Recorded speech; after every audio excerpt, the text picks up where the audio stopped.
नमस्कार। मैं राकेश वर्मा आप सभी का स्वागत करता हूं आपके अपने परिवार एसएन गुरुकुल पर। आप सभी अभी देख पा रहे हैं तमाम न्यूज़ चैनलों पर, सोशल मीडिया पर, समाचार पत्रों में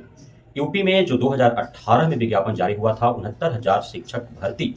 उस पर जो फैसला आया है माननीय हाई कोर्ट लखनऊ का, उसे लेकर के काफ़ी चर्चा है।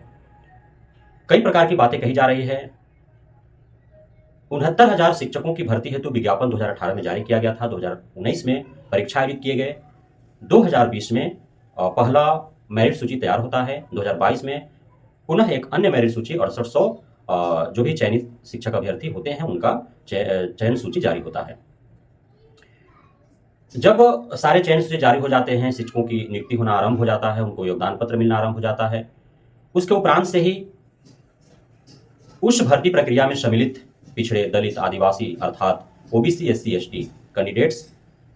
आरक्षण नीति को लेकर के, जिस आरक्षण नीति के तहत 69,000 शिक्षक भर्ती की प्रक्रिया पूरा संपन्न की गई, उसके विरुद्ध में उठ खड़े होते हैं। वे सड़क से सदन तक, रोड से कोर्ट तक अपनी बातों को रखते हैं। अंततः कोर्ट के दरवाजे से ही उनके द्वारा जो उठाई गई आरक्षण नीति के विरुद्ध एक कदम होता है, उसका रास्ता निकल पाता है।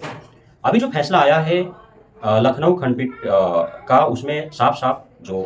निर्देश दिए गए हैं वह पुनः रिवाइज रिजल्ट जारी करने का निर्देश प्रदान किया गया है। यूपी सरकार और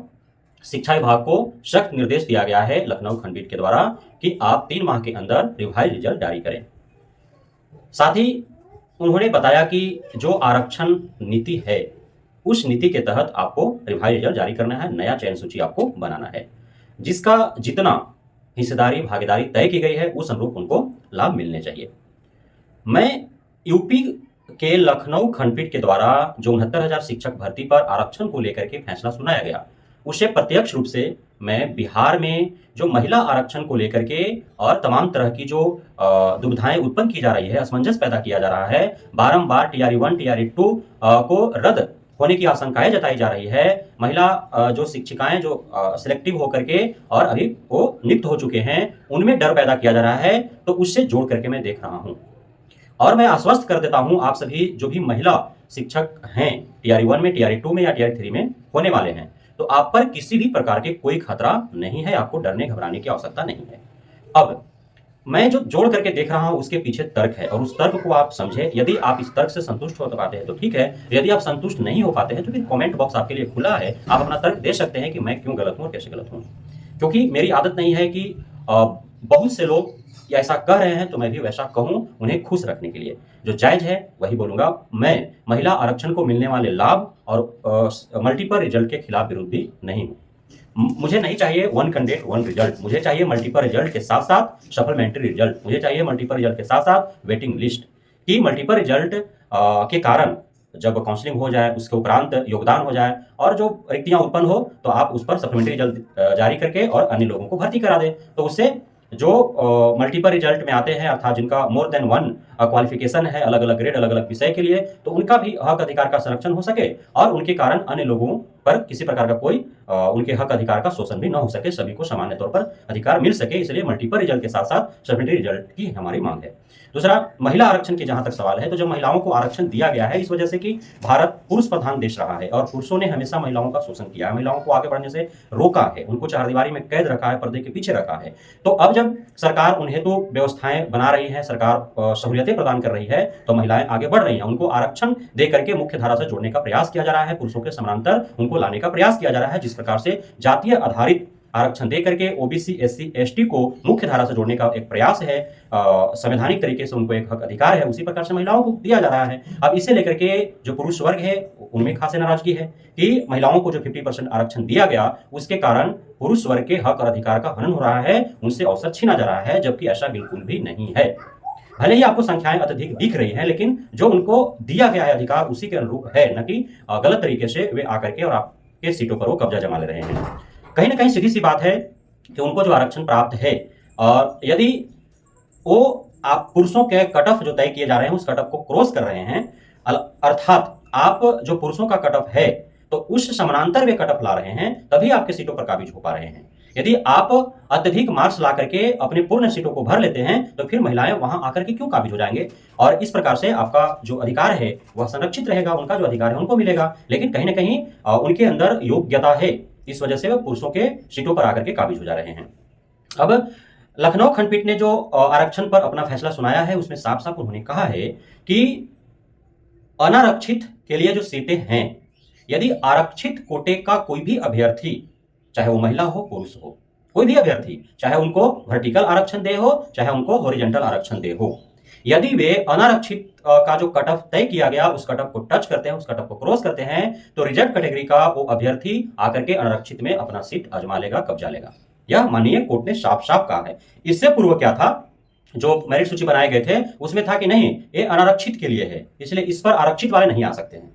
तो अनारक्षित है वो, यदि अनारक्षित पर आरक्षित कोटे वाला नहीं जा सकते हैं, मतलब यह साफ हो जाएगा कि अनारक्षित वह भी एक आरक्षित ही हो गया। अनारक्षित फिर उसका नाम क्यों,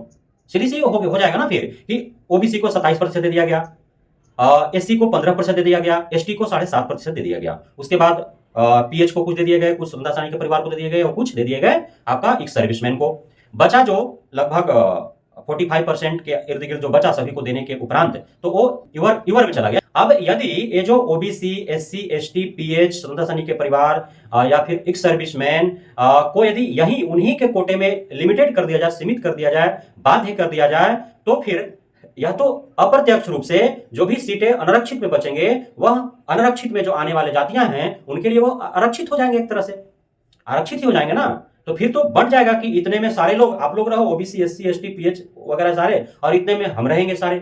तो वो फिर अनारक्षण का मतलब क्या हो जाएगा। फिर तो उस प्रकार से यदि लिमिटेड कर दिया जाए, इसको यहीं रोक दिया जाए कि आप चाहे जितना भी मार्क्स लाओ, आप ओबीसी हो तो ओबीसी में ही रहोगे, आप एससी हो तो एससी में ही रहोगे, आप एसटी हो तो एसटी में ही रहोगे, आप पीएच हो पीएच में ही रहोगे, आप स्वतंत्रता सैनिक के परिवार हो उसी में रहेंगे आप, और आप यदि सर्विसमैन हो उसी में रहेंगे, तो फिर वो जो अनरिजर्व्ड है फिर अनरिजर्व्ड फिर क्यों नाम रखेंगे हम,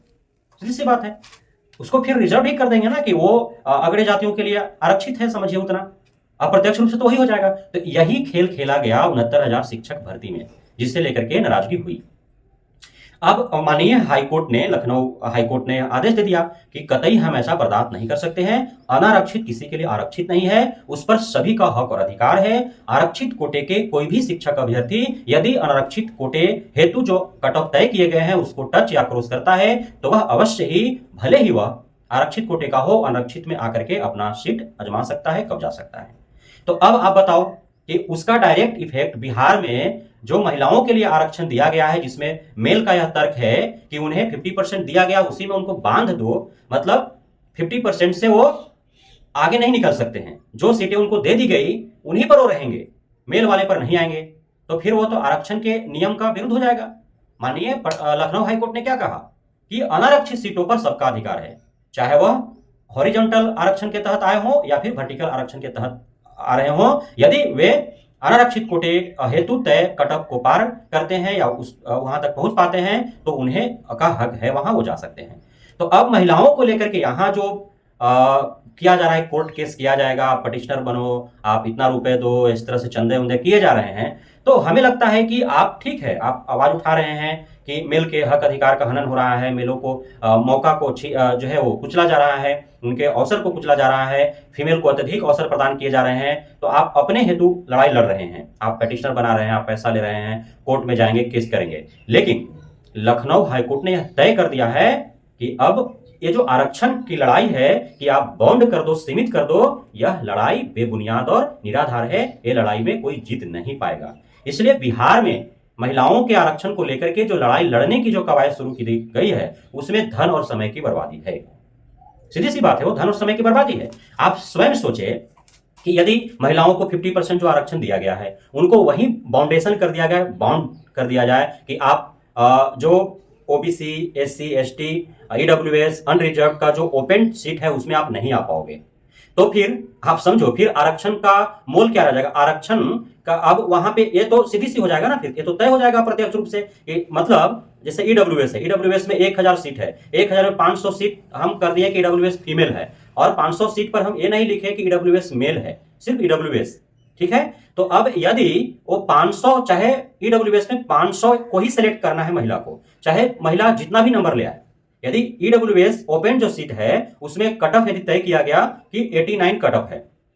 ठीक है, अब 89 कट ऑफ है और ईडब्ल्यूएस फीमेल में मान लीजिए 50 को अभ्यर्थी का कट ऑफ जो है वह चल गया 89 से ऊपर, बावजूद इसके जो मेल का तर्क है वो नहीं आ सकते हैं यहाँ, तो यह उनके मेरिट का जो है वो बाउंडेशन है कि नहीं, उनका मेरिट का तो हनन है। या आप मेरिट में हो, मेरिटोरियस हो आप,